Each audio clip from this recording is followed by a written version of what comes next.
राजनीति की राहों से आगे बढ़ते हुए लेकर चलते हैं आपको माया नगरी मुंबई। एक्टर सैफ अली खान को अस्पताल से घर लौटे 48 घंटे हो चुके हैं। सैफ अपने घर पर आराम कर रहे हैं, लेकिन घर से बाहर उनके नाम पर फिल्में बन रही हैं। सैफ पर एक कहानी तो हमले वाली रात ही आपने देख ली, लेकिन अब जो स्क्रिप्ट लिखी जा रही है उसमें भी भरपूर मसाला है। इन स्क्रिप्ट में सस्पेंस है, सियासत है और ट्विस्ट भी खूब है। क्या ये दोनों इंसान आपको एक लगते हैं? क्या इन दोनों की कद काठी में फर्क है? क्या इन दोनों का चेहरा मोहरा अलग है? क्या दोनों के सिर और बालों में समानता है? बतौर दर्शक आप अपनी जांच जारी रखें, लेकिन मुंबई पुलिस की अब तक की इन्वेस्टिगेशन रिपोर्ट यही है कि ये दोनों एक ही हैं।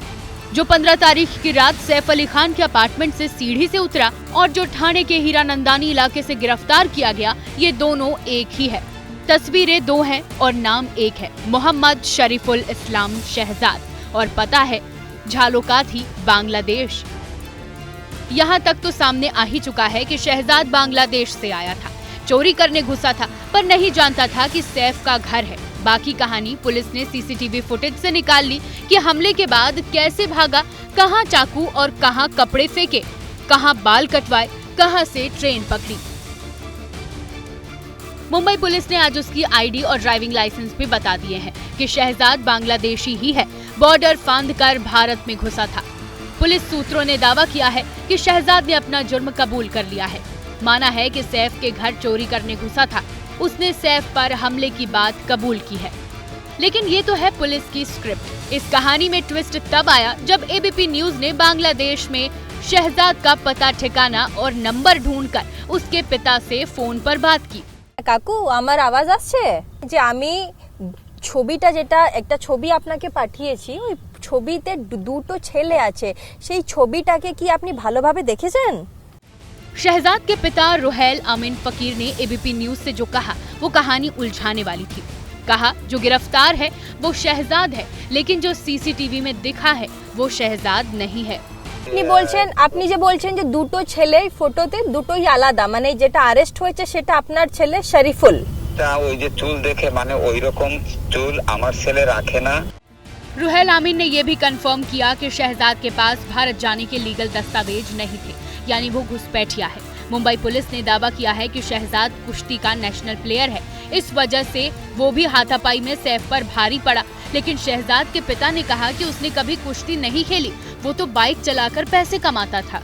এখানে বলা যাচ্ছে যে শরীফুল নাকি কুস্তি করতো, ও ন্যাশনাল লেভেলে কুস্তি করতো, ও কুস্তি ফুস্তি করতো নাকি ওখানে? না না না, কুস্তি করতো না। না মাইক না না, আমার পাশে এক ভাই আছে দাঁড়ানো। शहजाद के पिता कह रहे हैं कि जो सीसीटीवी में है वो उनका बेटा नहीं है। पुलिस कह रही है कि शहजाद ने जुर्म कबूल कर लिया है। दोनों में विरोधाभास है और यहीं से कुछ सवाल है। क्या शहजाद के जुर्म कबूलने का पुलिस दावा झूठा है? जो गिरफ्त में है वो शहजाद है या जो सीसीटीवी में दिखा?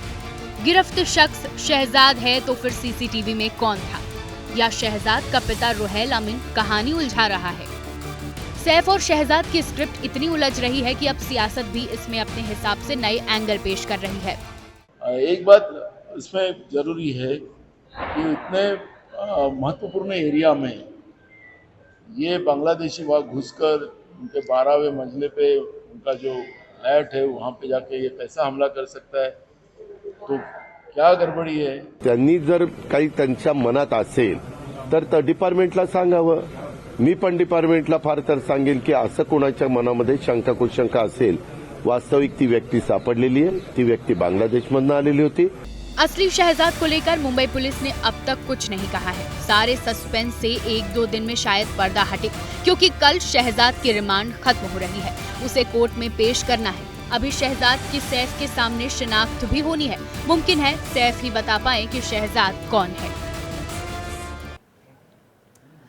अब शहजाद के पिता का सार्वजनिक बयान भी सामने है। उन्होंने फिर कहा कि जो सीसीटीवी में दिख रहा था वो शहजाद नहीं था, लेकिन जिसे गिरफ्तार किया गया है वो शहजाद है। यहां रुहैल अमीन ने विक्टिम कार्ड भी खेला कि उनके बेटे को बांग्लादेशी घुसपैठिया होने की वजह से फंसाया जा रहा है। এটা হলো ওই যে রবিবারে না কোন সময় আটক হয়েছে তার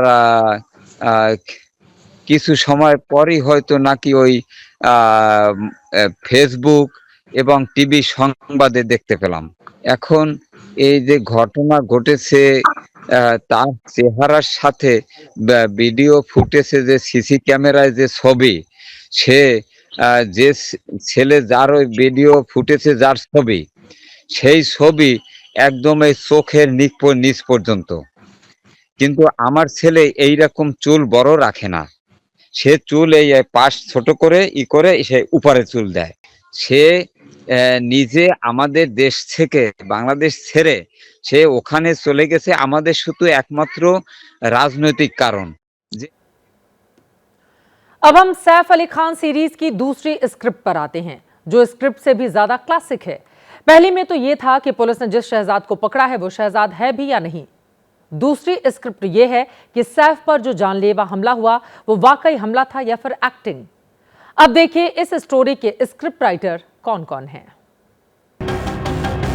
बॉलीवुड में कई एंग्री यंग मैन हैं जो एक्शन फिल्में करते हैं।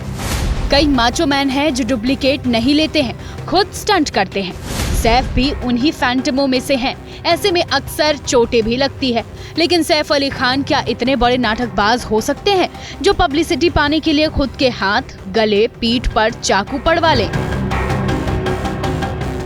सैफ ऐसा जानलेवा ड्रामा भला क्यों करेंगे जिसमें उन्हें भी पता हो कि 1 या 2 mm की दूरी से उनकी जान भी जा सकती थी? इन सवालों की सिर्फ एक वजह है और वो है हॉस्पिटल से डिस्चार्ज होने के बाद सैफ अली खान की एकदम फिट और परफेक्ट चाल। सैफ को पूरे टशन में घर लौटते देख कल से ही लोग सिर खुजा रहे हैं, पूछ रहे हैं हमला हुआ भी था या ये भी कोई एक्टिंग थी। तो असा बाहेरून चालत होता, मलाच संशय राहिला का घरात चाकू मारला की ह्यांनी कुठेतरी असंच ऍक्टिंग करून बाहेर निघाला, असं टुन टुन टुन करून नाचतंय ते। सैफ पर 15 तारीख की रात हमला हुआ था। उसी रात अस्पताल में भर्ती हो गए, 5 दिन में डिस्चार्ज भी हो गए। व्हाइट शर्ट और ब्लू जीन्स में सैफ ने जिस फुर्ती से कमबैक किया बहुतों के गले नहीं उतरा। गर्दन के दाएं और पीछे पट्टी बंधी थी, बाएं हाथ में काला बैंडेज था, लेकिन ना तो चाल में ढीलापन था, न चेहरे पर दर्द की शिकन थी। फैंस को तो लगा ही लगा, मुंबई की पॉलिटिकल बिरादरी को भी लगा कि कुछ तो गड़बड़ है। 4 दिन बाद मैं देखता हूं कि सैफ अली खान साहब एकदम उछलते कूदते अपने घर लौट आते हैं। जिस तरीके से सैफ अली खान 4 दिन बाद आते हैं उससे ऐसा लगता है कि 4 दिन पहले कुछ हुआ ही नहीं था। हालांकि सियासत में एक पक्ष एंटी सैफ हुआ तो दूसरा भी सैफ के फेवर में तुरंत आ गया। अब ये मेडिकल चमत्कार है, तो मैं उनकी जो स्वास्थ्य है उनके लिए मैं शुभकामनाएं दूंगा। माना चौमन की उम्र में भी सैफ फिट हैं, जिम जाते हैं, वॉक करते हैं, प्रॉपर डाइट लेते हैं, फिर भी इतनी तेज रिकवरी। डॉक्टरों ने सैफ को 2 हफ्ते फुल बेड रेस्ट को कहा है इस दौरान ज्यादा मूवमेंट एक्सरसाइज ना करें। 2 हफ्ते बाद सैफ का फिर मेडिकल टेस्ट किया जाएगा।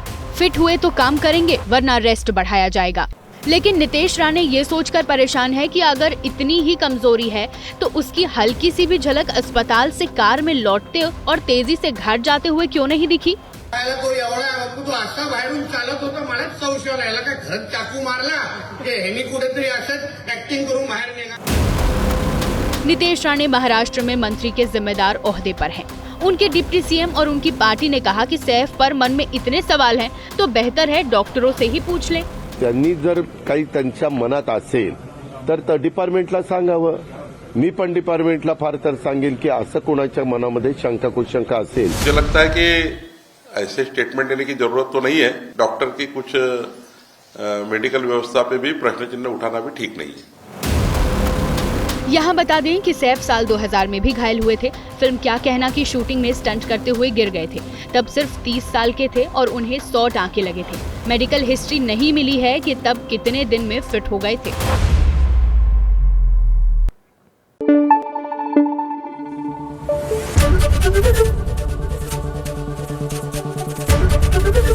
ABP न्यूज आपको रखे आगे।